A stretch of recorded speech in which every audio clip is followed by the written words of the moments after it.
This is the Collecting Real Estate Podcast. I'm your host, Stephen Purse, here with your co-host, Bill Hamill. I'm so much more comfortable collecting real estate than I am collecting other stuff. This is the Collecting Real Estate Podcast. I'm your host, Stephen Purse, here with your co-host, Bill Hamill.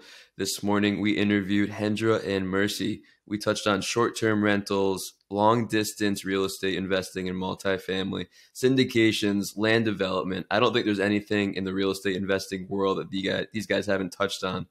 Bill, what do you think about the episode?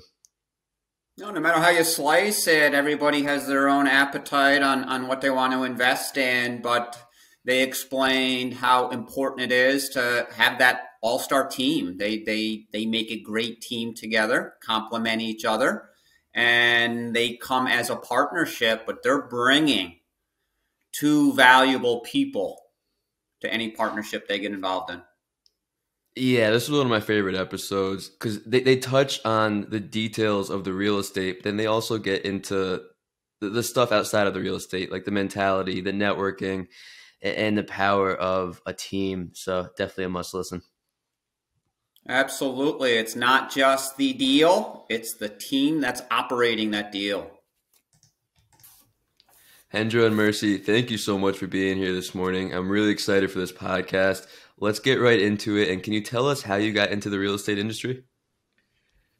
Well, I guess it started from me, though. I mean, like everybody else, reading Rich Dad, Poor Dad, that was maybe about 10, 15 years ago. After the dot-com buzz, and then I was looking for passive income. Like everybody's like, hey, looking at the Rich Dad Poor Dad. That's how I got my real estate bug. Start getting into looking into out of state because I live in California, and the number doesn't make any sense even back then, right? So start looking into a rental property out of state, turnkey, and that's how we got started. And then about 3 years ago, we felt like we want to looking for a business because I was a consultant on the road all the time. Mercy was operating a restaurant. She's also burnt out because, we never have got a quality time every weekend. She either managed an event and I'm here with my son, and that's we start looking for a business. But every time we look around, it's always stumble back again to real estate. And then they become like an aha moment for me. Multifamily could be the go, right? Because if one property can give you a few $100, then if you got 10 of them, then multiple times, 10 multiplier, that's great.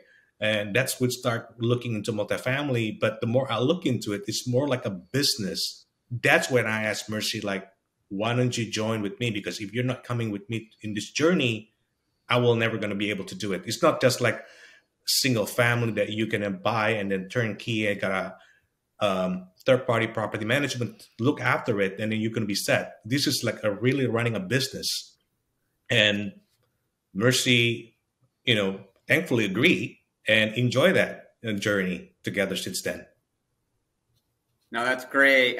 What I heard there was that one property, do that 10 times. That resonates with me because that first book was by a two-family, one every year for 10 years, and then you have something. And Mercy being from the restaurant business, boy, can I relate with that as well. That was my first career. So Mercy, tell us what you were thinking when you were in the restaurant. Hendra brings you this idea about real estate. Now give us your background from there. Oh, absolutely. I have a shorter history about how I can jump into the real estate industry. Hendra just gave me a one miracle book, which is Will Bear Profit book by Jake and Gino. And Gino is a chef, and I'm in the restaurant. It just clicked and resonate very well. So later on, when I'm jumping into the real estate and doing the asset managing, it's kind of similar. So I operate two restaurants. Now I operate two properties. It's kind of similar. It sounds like you both had the aha moment from reading a book. And there's so many real estate investors who go through that, especially with the Rich Dad, Poor Dad. So when you read that and you started analyzing properties, Hendra, you saw that the California market was not manageable, not workable with the numbers, which market did you start looking towards? So this is the joke, my line of joke. Every time people ask me, where's your market? I said, I invest anywhere but California and New York, right? That's that's my line of joke. But in reality, there's so many market out there, right? And then given that, as long as there's the stable of the population growth and economic growth, there's so many there. So for us, we've been looking into Midwest and Central because that's been the migration path for us that been in the studies, right? Now, as the market getting a little bit more expensive, then we start going up north to the Midwest side. So that's been our focus. For us, it's not as appealing as like on a coastal line, but it really serves our needs and fit in our criteria. But once again, it going boil down back to your criteria. Are you looking for a cash flow? Are you looking for appreciation? Because here in California, it's an appreciation market, and some people love that, but not for us. We're looking for a cash flow, for a passive income, and with some forced appreciation, obviously in multifamily. That's something that you cannot do here. You can still do it, but it's going to be a little bit more challenging in doing it in California market. No, I see. And the one thing that I can look back on is, geez, it was probably 2 nights ago. You guys were doing that webinar on the country walk. And, I had an engagement on Wednesday nights on another Zoom. So my partner, wife Gretchen, she jumped on as Bill Hamill on that country walk because we're part of that deal. There you go. And I jumped into that deal. I've known you guys for about a year. And I know your partners for about that same amount of time. And that's why I got into that deal, that partnership on that country walk GP structure. Can you tell me how that all came about? How did that team get formed on that deal? Yeah, that'll going to be an interesting story on its own. So I do have everything is through a relationship, right? Is in multifamily. We actually came across that deal. Knowing that deal, the property is actually located in Kansas, but the broker that brought up the deal is actually in Kentucky, and then the seller is actually in Colorado, and I'm in California. My partner's is actually in New York, and another partner's in Kansas. So you figure it out. It's all about a relationship, building up that relationship. But the moment that we look into it, the city itself, it's that's the reason why our model, the business model that we employ, is we always partner with people that have boots on the ground over there. Because if we are in California, we invest in Midwest without a partner.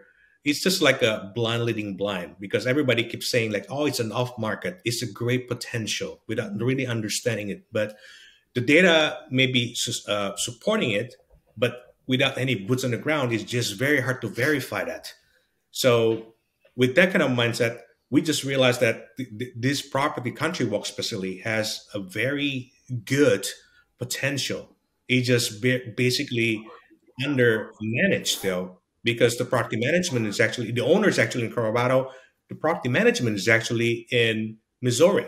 So it is totally undermanaged and have a huge potential. And that's how you got into that, into that property. Now, in some of the structure, obviously, it's a team sport. We know when we bring down deals, we always look it up. How can we improve things? And where do we get that experience if we are lacking? So it's a team sport, clearly, and you cannot be everything on your own. And for that reason, we start bringing in another team members to help us and augment the team so that we can execute the business plan accordingly. You had a lot of great points there. The power of relationships seems to be something that Bill and I say on every single podcast, because that's what the industry is all about. And also having boots on the ground. They can be a part of your team, or they can be a manager that you trust, but you have to have someone there. So let's go a little deeper into that deal.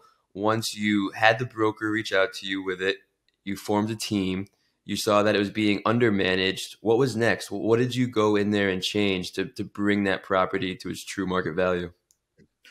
So that property itself, what happened was the owner, the seller, it's a big fund company that was focusing on LIHTC product, low income housing tax credit. So by the time that the low income housing tax credit expired, though, the motivation to maintain the property kind of like, kind of go away, right? They don't really have the motivation to maintain it really well. The product itself, as I can say, it's a pretty young product. It's 1999 built, so it's relatively new. And the moment they don't have any desire to maintain it, that become like a motivation, because they're shifting their fund also from the LIHTC product into brand new development like build to rent that were pretty popular these days. And obviously that what we're looking for. Every time we're looking at multifamily, we're always looking for a good product, younger, better, and also undermanaged, underutilized. That's what's going to be the key. So for us, it's going to be easier value add. If people are going to say it's stabilized, it is somewhat stabilized. It just basically when we come in, believe it or not, at one point because this is a loan assumption transaction, though, it take a little bit longer than normal. It take us about 8 months. During that time, that the performance actually dipped to occupancy, actually dipped to 90%. But the moment that we come in, the first week, we're able to bring it up to like 98% just because we put an on-site property manager. And there's been a lot of inquiry that basically almost like a few calls a day on the daily basis, and somebody just need to return the call to get that space leased up. So that kind of the thing that a simple operational, that people tend to overlook just because the motivation is no longer there for them to maintain the property. And we do a lot of mystery shop also, and so I call what is surrounding area, particularly for this property. A lot of 40% plus they have pets, of course. They have a lot of land, but they don't charge pets. So that's, wow, it's leaving money on the table, and calling, the competitor around the area is really under the market. And of course, we have a partner put on the ground, so he's just checking, and oh my goodness, it's like a jewel property. No, that's great, because it seems like you guys have operated seamlessly. You have your assumptions, have your projections and your underwriting, and now you're operating, and you're not only hitting your marks, you're overachieving the mark. So everything that you set out to do is happening, and that makes the investors very, very happy. Yes. Do you specialize, or is that your current focus, those value add rent growth deals? Or are there any other deals that you're working on or that you've done that's different than that value add? So the last 2 years, the focus has been value add. But as you aware, the market has become very competitive now, that finding a value add is just like finding a needle in the middle of a haystack. So we start pivoting a little bit in some of the portfolio diversification. We start looking into short-term rental a little bit for the cash flow. But also in the multifamily, we start looking for a little bit of heavy lift as well, and smaller units. So that's been the pivot. We haven't found anything yet so far, but that's where we're aiming for in year 2022 right now, just because of the nature of the market at the point. You mentioned that property was a low income tax credit, and then the tax credit expired and the owner didn't seem to take the property to its full potential after that expiration. I've heard of similar situations with low income tax credits, but I've never heard of anyone finding a list of tax credits expiring. And I'm wondering if that could be a good way to source value add deals, if you can find a list showing that the credit expired recently. Oh, you got it, Steven. You got it though. I mean, this is just happened to came across our desk just because the brokers actually, again, the nature of the broker, they always cold calling the owner, right? Hey, you have any intention to sell, and then they happen to hitting the right owner at the right time, and it works out like a charm. and it works out perfectly in the timing perspective. But that's you brought up a very good point. You know, it's low income housing tax credit. Yeah. Someone out there is probably doing it. So you mentioned reading Rich Dad Poor Dad 10 to 15 years ago, and now you're finding these gem syndication deals. What happened in between to get you to this point? Well, through ups and downs, obviously, you know, getting into out of state property. And at one point, we owned like about 8 to 10 out of state property. You know, like all the way, like from we live in California, have a rental property in Philadelphia, in Buffalo, New York. You know, something that I would never gonna do again, just because way too far and in terms of the managing it. Even though we have the third party property management, got involved in the syndication somewhat for condo conversion in the past for one time. Did also a little bit of like land development. But one thing that I do, if I reflect back, that's a good learning experience, but I will never gonna do it again because, like what everybody else said, that cash flow is king, right? You do land development, you're gonna get like 80% return. That's great, but until that land is sold or get entitled, you're not gonna get cash flow. Same thing with condo conversion or anything like that. So for me, the key is, you know, for those who want to go jump into real estate, don't just look at the number, because every number looks good on the paper, but can they deliver it? So I will take cash flow every day compared to appreciating. You know, that's my take on it.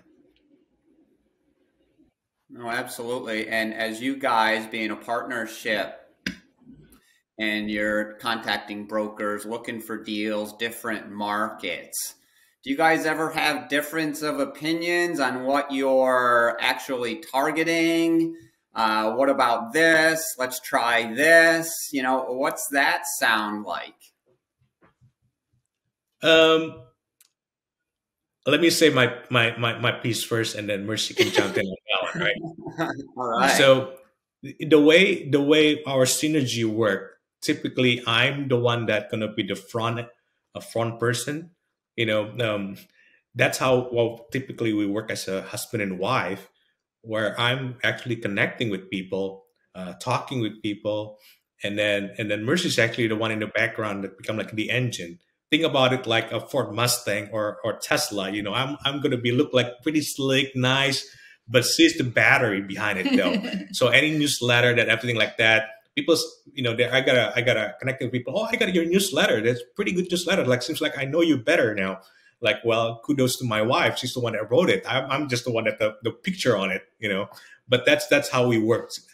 So every time I connecting with people, I share the ideas with her, and she either agree with it or she's like, oh, you know what, that might be not a good idea yet, but let's sit on it and then see where this is leading to. That's always been the conversation and discussion there.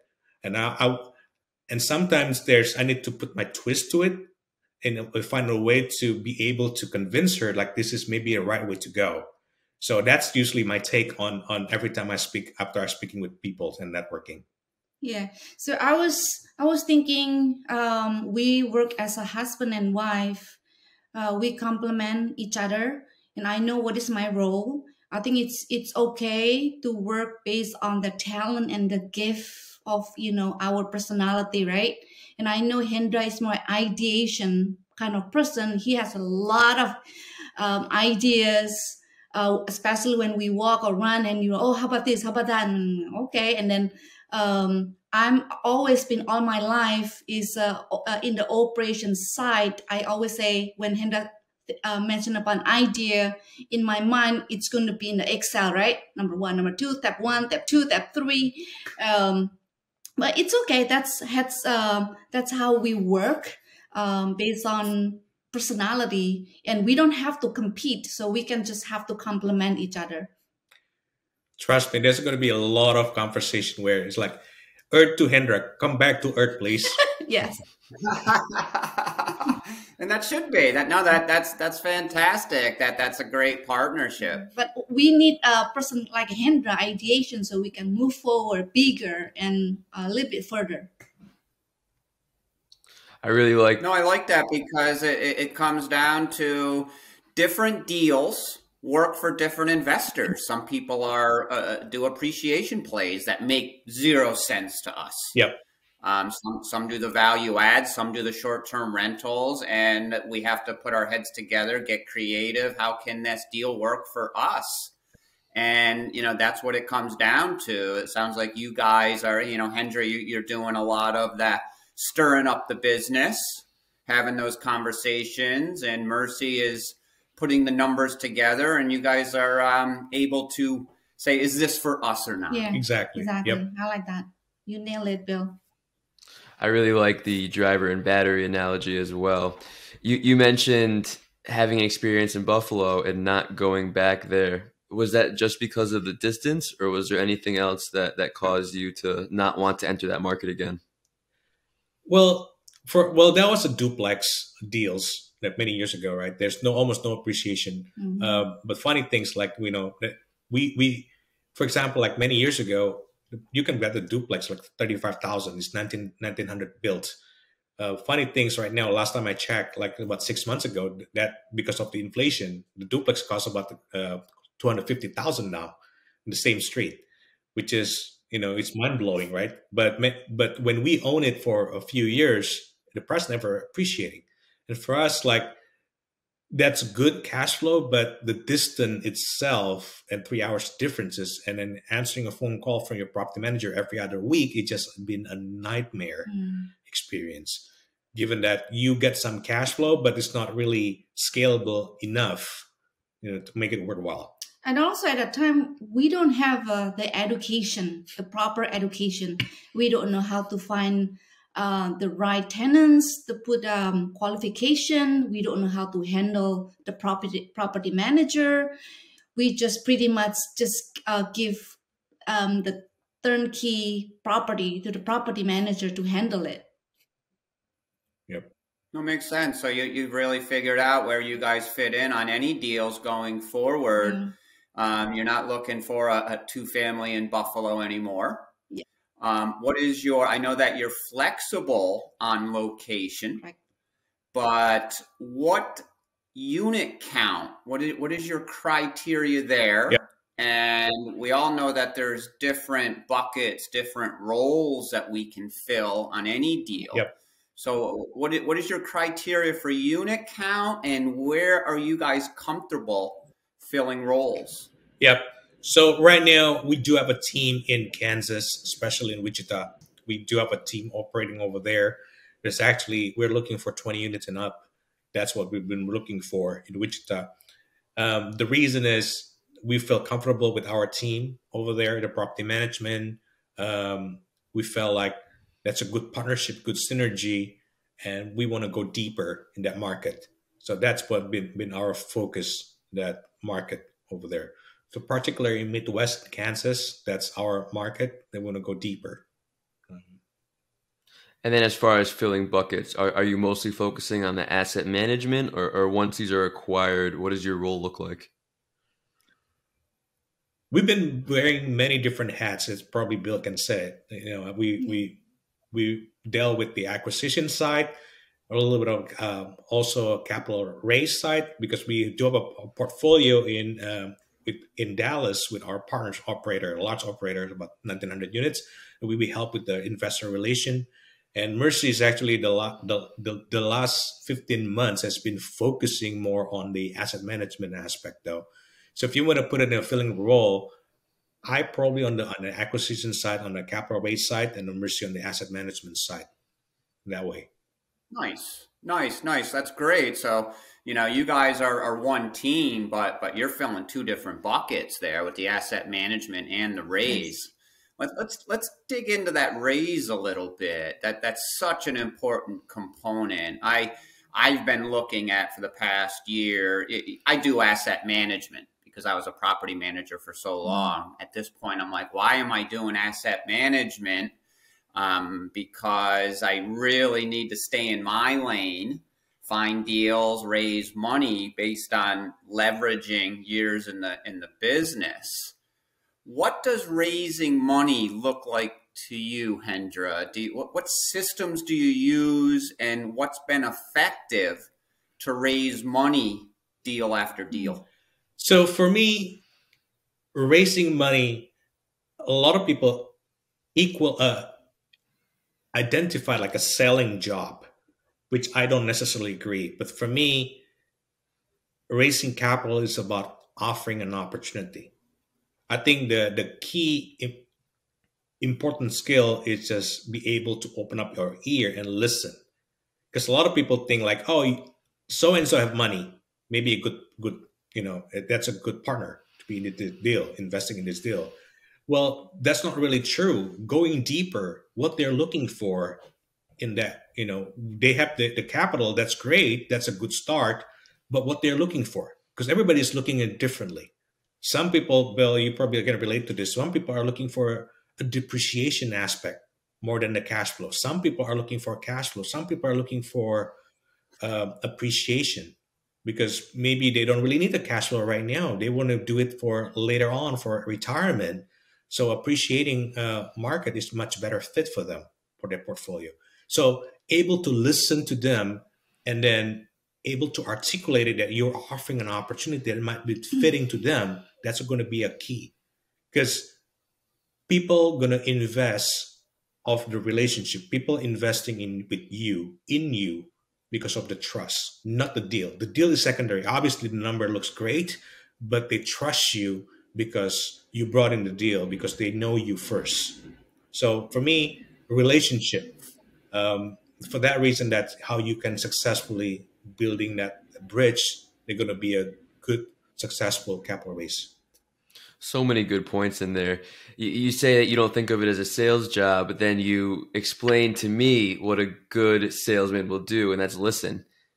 You listen first, you understand their needs, and then you explain the opportunity, and hopefully there's a fit there. Has joining groups like Jake and Gino and Marco's Mastermind been very beneficial for networking and building those relationships? I know that's where you met Bill and started this relationship. Most definitely, though.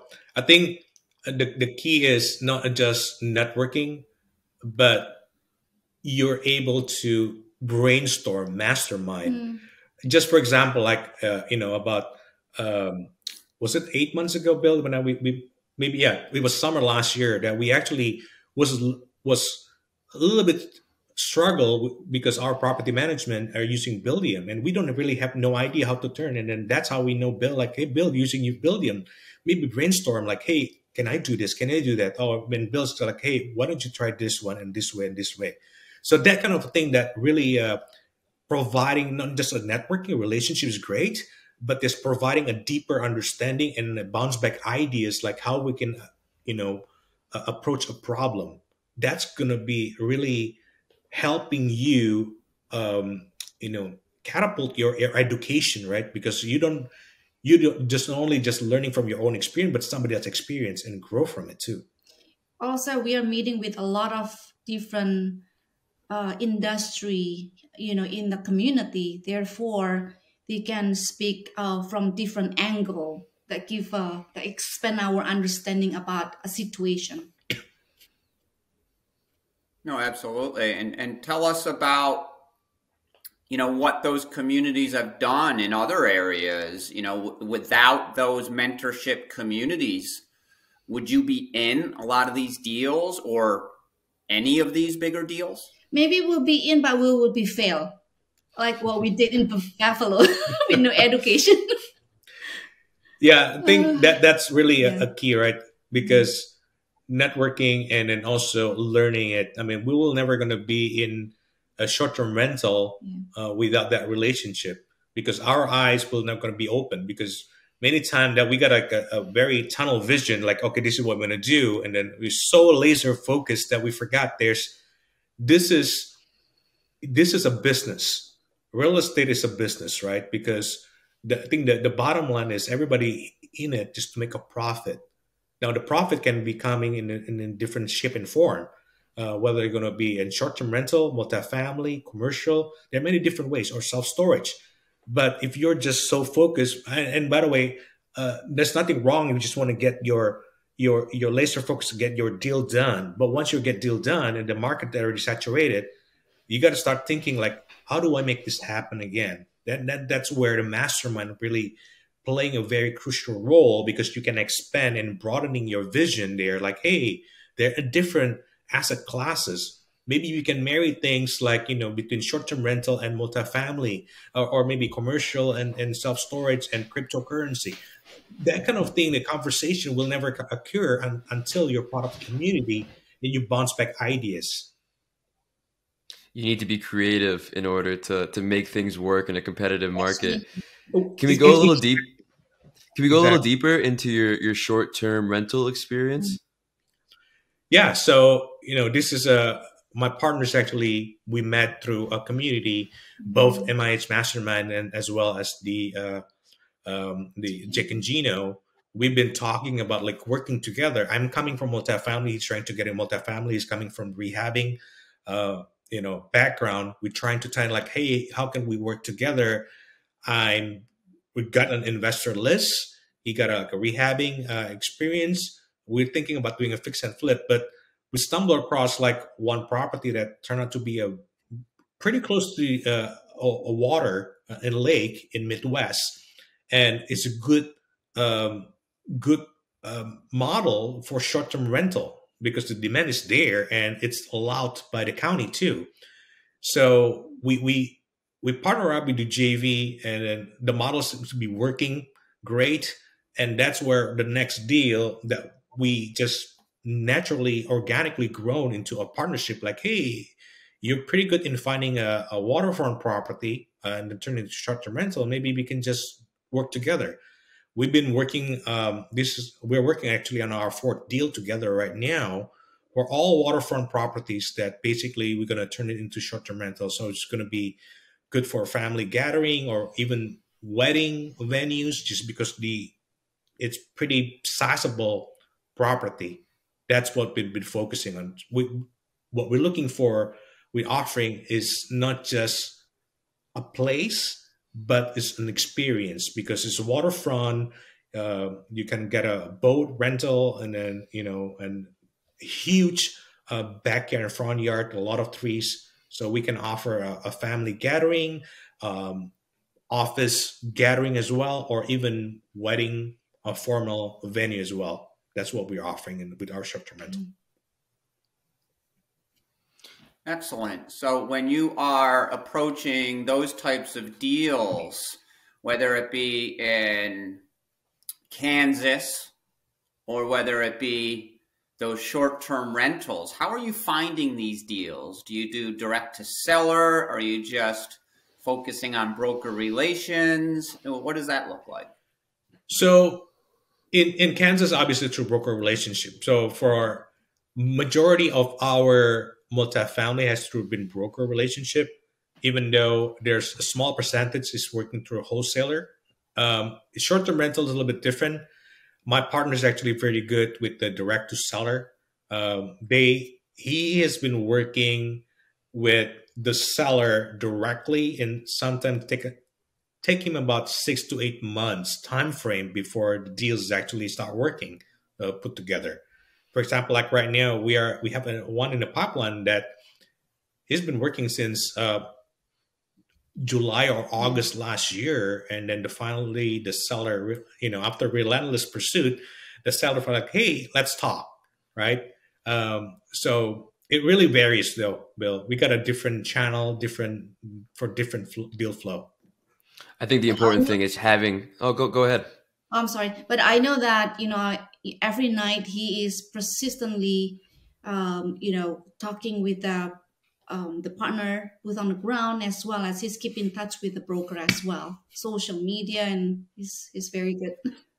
The important part is having all of those channels open. You need to have your broker relationships, you need to have your wholesaler relationships, and you need to have your direct to seller systems if you want to be the one finding the best deals. I still want to hear more about this lakefront short-term rental. That sounds exciting to me. You're explaining something. I'm picturing it, a summer evening with a wedding going on, maybe. I'm thinking maybe that's possible here in the upstate New York market. We have a lot of Great Lakes over here. Is this something that you have done a JV structure on for all 4 deals, or you're starting to syndicate these because you have syndication experience? Those are JV though, because for example, the last one that we closed, it's a Victorian house. It's not historical building per se by county guidelines, but it's 1893 Victorian house. So we want to keep it for quite some time, right? So the way we hold it, we have to do it in JV structure, because syndication, as there's a certain timeline that we have to return in selling it, to make the proceeds. So, but this one we just want to keep it just because of the property itself. Mm-hmm. When I think of 4 separate lake houses all in the same area, I think of the potential to refi them together and create more of a business of short-term rentals instead of just having your one property. Is that your plan? That's going to be part of the plan. Yeah, that's going to be part of the plan. Mercy mentioned, you're talking to your partners at night, and I never know the answer to this because I've been a full-time real estate investor for a while, and I see myself still working at night. Based on when she's saying you're talking to people at night, do you guys still have W-2s? You still in the restaurant business? Are you still working as a consultant? I do. I do. I tell people, like, I do have 2 full-time jobs, a technology consultant and real estate investor. So, yeah, I do. But Mercy. Well, that's what it takes. What's it takes? A lot of times, do you have a goal of leaving that, becoming the full-time investor? That is always the goal, right, Bill? We're planning for the end of this year or midsummer or mid next year, summer next year. That's the goal. But I think one thing that I keep in mind, I just want to have the flexibility, at least allowing me to leave if I want to, not because I have to. It's a great way to put it. I always say I want to always be able to work, but never have to work. There you go. There we go. Yep. So I'm wondering, and work isn't work. Work is fun, right? That's the goal. Yeah. Yep. That's the goal. I'm wondering, you're in all these great markets around the country. You mentioned your backyard, San Francisco, being a difficult market to get into. Do you still look for opportunities in that area, or are you just so focused on other areas? We are open also. I think there's one strategy we're trying to employ. We again, through relationship, speaking with people, are able to successfully take down deals in the bigger market, a similar market like San Francisco. But I think there's like another key team member that we need to employ for that strategy to work. So we haven't found that team member yet. That's something that's in the back burner, just because there's so many things that are happening in the Midwest that keep us busy. But obviously, if the timing is right and star aligned by itself, we'd love to jump into California market in our backyard and see how things pan out. Based on you guys, being still working that day job, what advice would you have for that investor just starting out, has that full-time job, and is ready to get into the real estate business? What advice do you have for that person? So, in our case, that's the reason why. If you remember my how I began in multifamily, I told Mercy, like, if you're not you jumping in together, I will never going to be able to do this. One of the things that I neglect to say, that's actually that part of the conversation, I asked Mercy actually to quit her job. So she's doing this full-time basis. So when people say like, oh, you got, how do you manage all the time? Well, she's my secret weapon. Like I said, Stephen, she's my battery. I literally mean it, because she is a full-time basis on this one here. She's the one that, helped me with underwriting, asset managing, all the things that keep the engine running, because I'm the one that's just like, hey, I got an idea. She's the one that's going to shoot me down. It's like, okay, that's a good idea. Or like, okay, let's execute. And she's the one that have a veto power, because she's the one that's going to doing it. Yeah. So in this case, if you're a full-time, still have a W-2, you got to think about what play that you want to be in. A lot of people think you got to be active all the time, which is actually not really true, because you can also still playing a passive. I call it earn while you learn, because they can be a passive investor in a syndication, or even dividend, or even a JV, and then you pick a smaller playing smaller role in that role in that team. Then you're able to grow together with them, and while you're still learning it. I think the mantra that I always tell people, like, you got 3T in your life that you can offer to when you're building a relationship. You got your talent. Maybe you're coming from a project management or financial or accounting, that you can really, really augment the team that way too. Or even a programmer, you use some coding that can help underwriting it, make it better and seamless. The second T is actually your treasure, capital. Or even if you don't have the capital, maybe someone that can be, your co-signer, become a KP, or becoming a high network individual that can help you funding a deal, because you got the relationship that way. The third one is actually time. Then that is the most valuable asset, because you got a talent you can learn, you got a treasure you can collect over time, but nobody can be able to grow back that time. And that's something that people, overlook, especially if you're single, you're working full time, you still have a lot of time that you can help the team and augment the team. And if you don't overlook all those 3T that you can help augment the team, and then if you don't have the treasure, you don't have the talent, you better make the time, because that's what it takes, because that's the only thing left for you to augment the team and help the team to grow together with you. Hendra, that was so good. I think I know what we're naming your first book, The 3Ts. I'm so impressed with your career overall, all the different parts of real estate that you've touched, from land development to multifamily to short-term to syndications. It seems like you've done it all at this point. Before we wrap up the episode, I'm wondering if you could go back in time, and right after you finish Rich Dad, Poor Dad, you read that last page, you close the book. If you could tell yourself one thing at that moment, what would you tell yourself? Always invest in asset. Boom. That's it.